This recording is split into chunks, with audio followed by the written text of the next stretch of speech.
selamat pagi. Apa kabar Anda Wakito Kalo? Selamat berjumpa kembali dalam program berita seputar Ayu Sumsel. Di saat Anda siap beraktivitas di pagi hari, saya Aulia Rahma siap menemani Anda dengan berbagai berita dan informasi menarik hari ini, Selasa 7 Desember 2021. Pemirsa, sajian utama hari ini antara lain, longsor tutup akses Jalan Lahat Pagar Alam. Korban kekerasan seksual oknum dosen Unsri terus bertambah.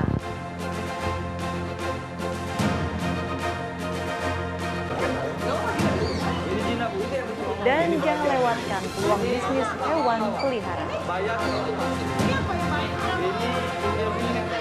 Pemirsa, inilah seputar Ayu Sumsel selengkapnya.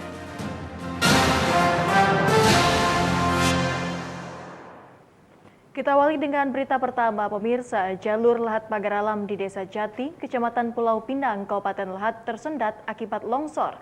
Material longsor yang sempat menutup jalur pada dini hari baru bisa dilalui sekitar pukul 6. Meski sudah dibersihkan, kendaraan berukuran besar tidak dapat melintas akibat tiang listrik roboh.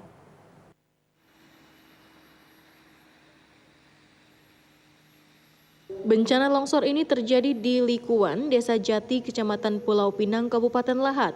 Longsor terjadi akibat hujan deras yang mengguyur Kabupaten Lahat lebih dari 5 jam.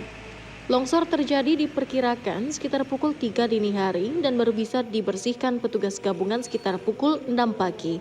Meski jalur sudah dibersihkan dari material longsor, jalur Lahat Kota Pagar Alam masih tersendat akibat jaringan listrik yang terdampak sehingga tidak bisa dilalui kendaraan tinggi.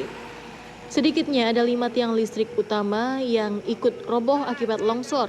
Instalasi listrik yang terdampak ini melintang menutup badan jalan sehingga membahayakan kendaraan. Kendaraan diarahkan agar tidak menyentuh dan tersangkut kabel yang melintang di atas jalan. Antrian kendaraan tak terelakkan baik dari arah Pagar Alam menuju Lahat maupun sebaliknya. Sementara kendaraan dengan muatan dan badan lebih tinggi diarahkan untuk berhenti menunggu petugas PLN yang sedang melakukan perbaikan untuk mengevakuasi kabel listrik yang melintas di atas jalur kendaraan. Ini diakibatkan karena memang intensitas hujan sangat deras, jadi ada pohon yang tumbang gitu kan, sehingga mengakibatkan longsor juga, dan salah satunya mengakibatkan dari jalur listrik terputus gitu kan. Hingga pukul 10 pagi, evaluasi instalasi dan perbaikan listrik oleh petugas PLN masih dilakukan. Sementara kendaraan yang akan melintas harus bergantian karena hanya bisa dilalui satu jalur. Dari Kabupaten Lahat, Bala Putra iNews melaporkan. Dan pemirsa, korban kekerasan seksual yang dilakukan oknum dosen Universitas Sriwijaya terhadap mahasiswi terus bertambah. Saat ini mahasiswi korban kekerasan seksual tersebut telah berjumlah 4 orang. Setelah 3 mahasiswi Universitas Sriwijaya korban kekerasan seksual yang diduga dilakukan oleh oknum pembimbingnya, kini 1 mahasiswa juga mengaku menjadi korban kekerasan seksual yang dilakukan oleh oknum dosen. D juga melaporkan kasus kekerasan seksual yang menimpanya ke Polda Sumsel. D yang mengenakan jaket penutup kepala turun dari mobil berplat merah usai memberikan keterangan penyidik Polda Sumsel masuk menuju ruang rapat gedung program studi Magister Manajemen Unsri di Jalan Sriwijaya Negara, Kecamatan Ilir Berat 1 Palembang pada Sabtu sore. Ketua Badan Eksekutif Mahasiswa BEM Fakultas Ekonomi Unsri, Farel, menyatakan ada penambahan 1 orang mahasiswi berinisial D, korban pencabulan yang dilakukan oleh oknum dosen R. D diduga mendapat perlakuan tidak senonoh secara verbal. Beda dari yang BEM Universitas. Kalau yang BEM Universitas kan kemarin kita dari BEM Fakultas sifatnya adalah koordinasi gitu kan, karena segala sesuatu yang mengatur kemudian juga diberi kepercayaan adalah BEM Universitas. Tapi yang kali ini adalah BEM Fakultas menerima laporan baru. Kasus pelecehan seksual ini mencuat berawal dari laporan mahasiswi berinisial DR yang mengaku dicabuli dosen berinisial A yang saat ini kasusnya telah ditingkatkan ke tahap penyidikan. Kemudian menyusul 2 laporan lagi dari mahasiswi berinisial C dan F yang mengaku juga telah menjadi korban pencabulan oleh dosen berinisial R dan kasusnya dalam proses pihak kepolisian. Dari Palembang, Guntur Diansah, iNews melaporkan. Selain itu pemirsa, Rektorat Universitas Sriwijaya Palembang mangkir dari rapat dengar pendapat yang dilayangkan DPRD Provinsi Sumatera Selatan. DPRD Sumatera Selatan mengaku kecewa dan akan mengawal proses penegakan hukum terhadap oknum predator seksual yang telah melakukan pelecehan seksual terhadap mahasiswanya. Rektorat Universitas Sriwijaya Palembang mangkir dari undangan rapat dengar pendapat yang dilayangkan Komisi 5 DPRD Provinsi Sumatera Selatan. Belum diketahui pasti alasan tidak hadirnya Rektorat Universitas Sriwijaya. Ketidakhadiran tersebut membuat kekecewaan DPRD Provinsi Sumatera Selatan. Pihak Rektorat yang seyogyanya memberikan keterangan dan penjelasan duduk perkara di hadapan Dewan Perwakilan Rakyat Sumatera Selatan, BEM Unsri, dan pihak korban justru tidak menghadiri undangan terbuka yang dilayangkan lembaga negara tersebut. Ketua DPRD Provinsi Sumatera Selatan RA Anita Nuringhati mengecam keras tindakan oknum dosen yang diduga telah melakukan pelecehan seksual terhadap mahasiswi Fakultas Ekonomi. Dirinya berharap proses hukum harus ditegakkan dengan seadil-adilnya serta memberikan sanksi tegas atas perbuatan terduga pelaku pelecehan seksual tersebut. Mengalaskan bahwa mereka sedang rapat internal tentang kasus ini juga. Inilah yang kami sesalkan, tadi saya sampaikan, sebetulnya kehadiran Unsri ini agar tidak menjadi bola liar semakin blunder. Di media kita tahu bahwa kita semuanya punya pendapat, namun itu adalah hak dan kewenangan dari Unsri. Tadi mungkin... Ketua BEM Unsri Dwi Kisandi menyampaikan persoalan ini telah diterima BEM Unsri sejak September 2021 lalu dan berbuntut kehebohan dalam beberapa minggu terakhir. Ini oknum ya, ini oknum. Jadi yang harus dituntaskan adalah oknum ini. Gitu. Yang harus memang benar-benar kita nonaktifkan adalah oknum dosen yang hari ini mencemarkan nama baik kampus kita. Gitu. Jadi hari ini kita berhadapan dengan oknum dosen yang terduga pelaku mencemarkan nama baik kampus kita dengan melakukan tindakan pelecehan seksual di kampus Unsri.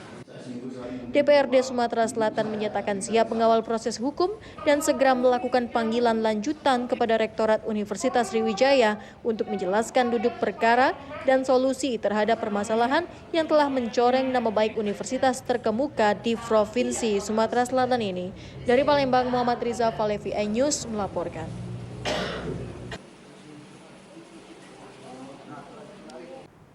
Dan pemirsa, pengurus Provinsi Perkumpulan Binaraga Fitness Indonesia Sumatera Selatan berencana menggelar kejuaraan terbuka binaraga internasional bertajuk Gubernur Sumsel Cup di tahun 2021 ini. Tidak hanya diikuti peserta dari dalam negeri, ajang kejuaraan terbuka binaraga ini juga akan diikuti peserta dari luar negeri. Sebanyak 108 peserta resmi mendaftarkan diri untuk turun di ajang kejuaraan terbuka binaraga bertajuk Gubernur Sumsel Cup di tahun 2021 ini. Ratusan peserta ini telah mendaftarkan diri secara online, namun pihak Pemprov PBFI Sumsel tidak menutup kemungkinan akan membuka pendaftaran secara on the spot di lokasi pelaksanaan.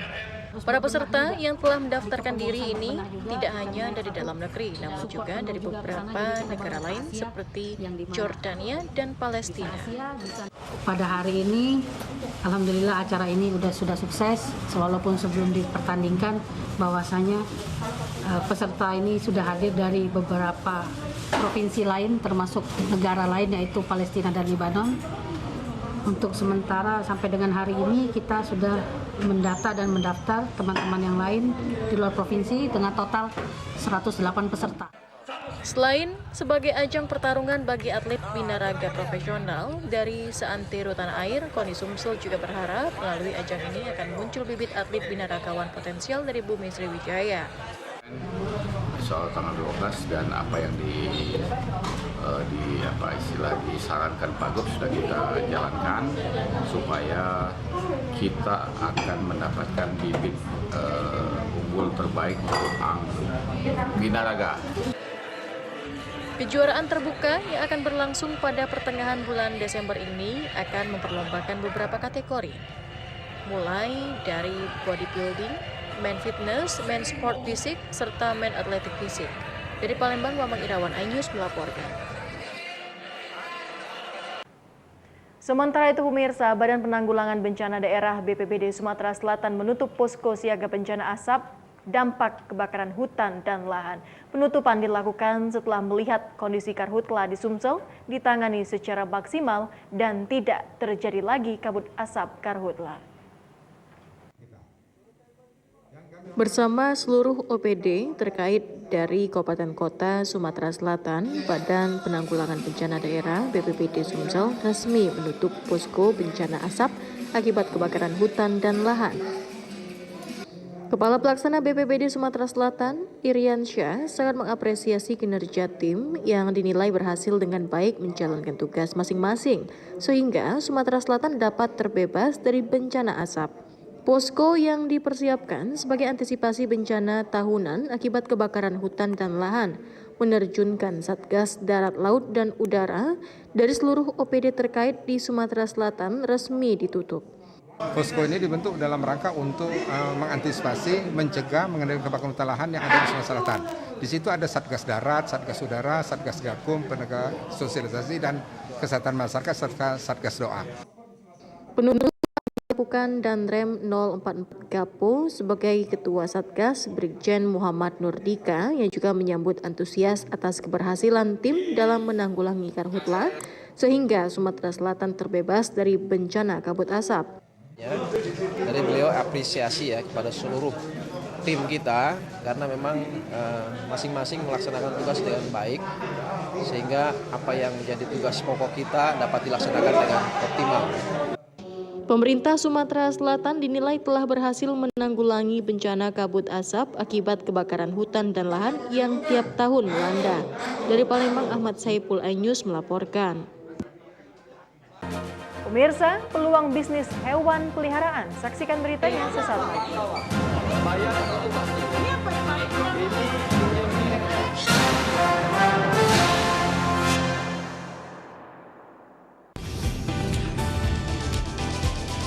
Atika Hasiholan yang lagi seneng banget karena ibunda Ratna Sarumpait akhirnya bebas bersyarat. Kali ini Ruben akan melaporkan oknum yang dianggap menghina Betan dan Thalia Onsu. Digelar di kediaman Jennifer, pasangan ini sampai merogoh kocek ratusan juta rupiah demi menggelar pesta meriah.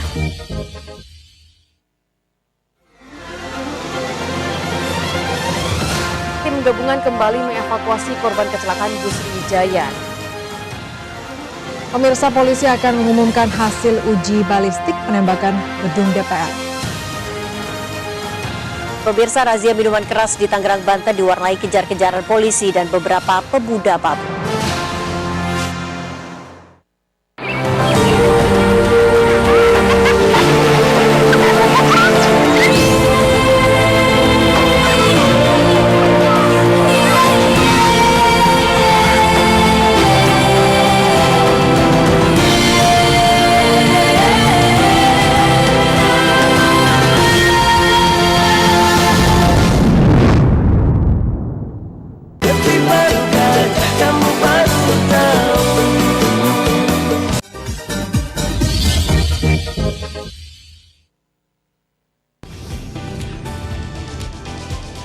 Atika Hasiholan yang lagi seneng banget karena ibunda Ratna Sarumpait akhirnya bebas bersyarat. Kali ini Ruben akan melaporkan oknum yang dianggap menghina Betan dan Thalia Onsu. Digelar di kediaman Jennifer, pasangan ini sampai merogoh kocek ratusan juta rupiah demi menggelar pesta meriah.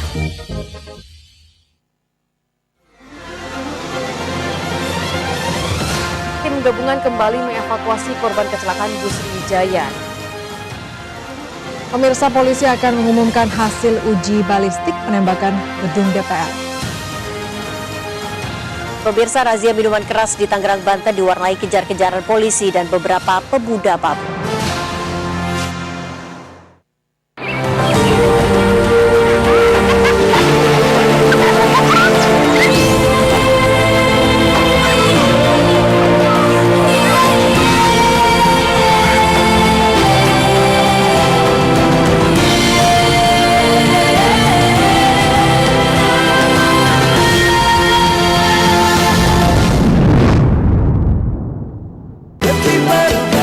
Kamu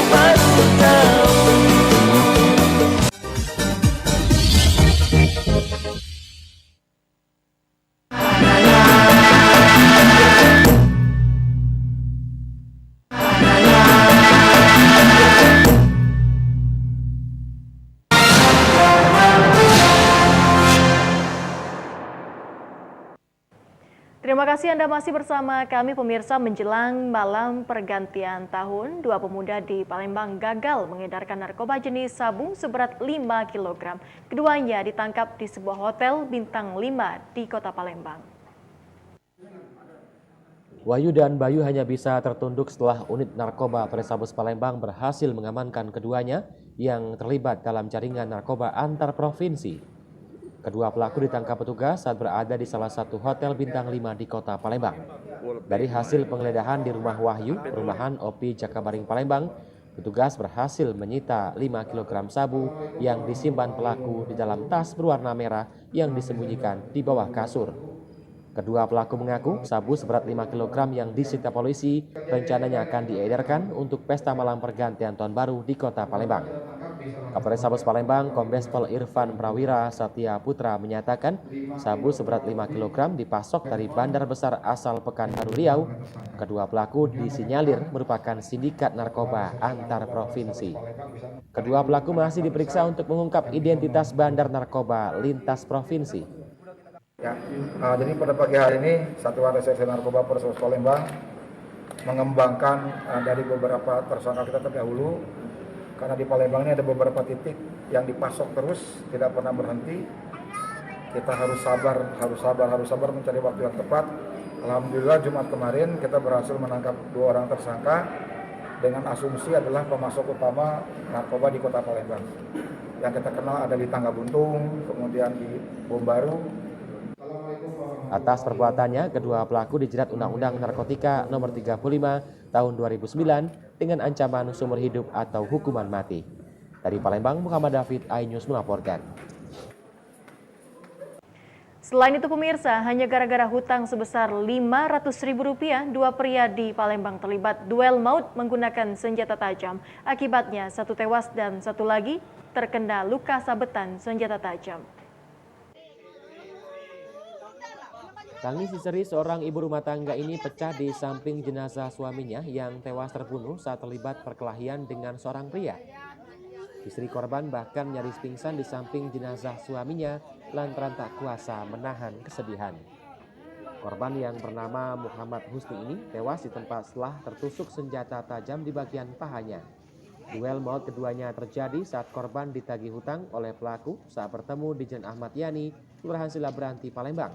Tak senang ditagih hutang, korban kemudian mencekik pelaku yang berujung perkelahian.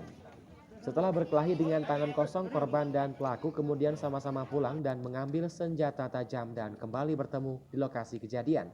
Keduanya kemudian kembali terlibat perkelahian maut yang berujung tewasnya korban. Sementara itu, pelaku yang juga tertusuk senjata tajam dirawat intensif di Rumah Sakit Bari Palembang. Minjem duit, Kak. Berapa? Duit 500. Iya.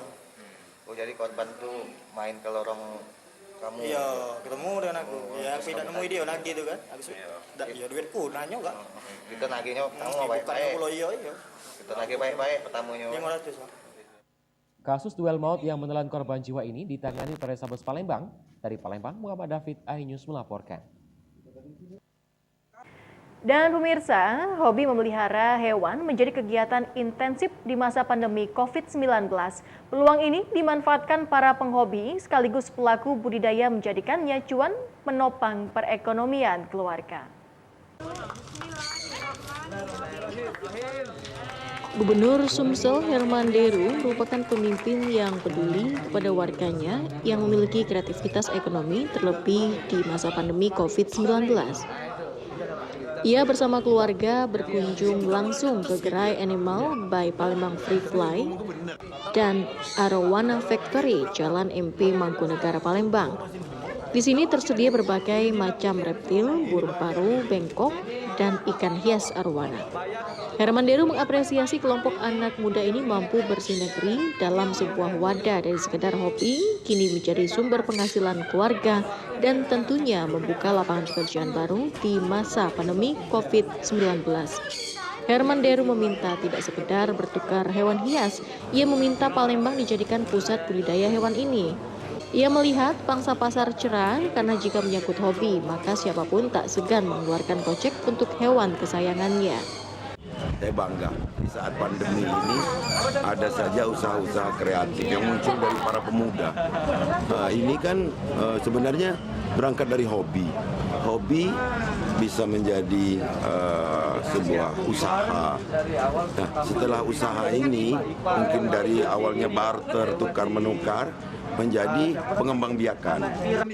Pemilik gerai, Ahmad Fikri, menyatakan edukasi terus dilakukan untuk budidaya sehingga bisa menghasilkan pendapatan bagi keluarga. Jadi dari hobi itu bisa menghasilkan uang. Makanya kita merangkul teman-teman semua komunitas, baik itu reptil ataupun ikan ataupun parrot gitu kan. Ayo di masa pandemi ini kita bangkit. Pemerintah Provinsi Sumatera Selatan mendukung penuh setiap geliat usaha. Namun untuk usaha yang satu ini, Herman Deru meminta untuk mendapatkan arahan dari izin dari pihak terkait. Dari Palembang, Bambang Irawan, iNews melaporkan.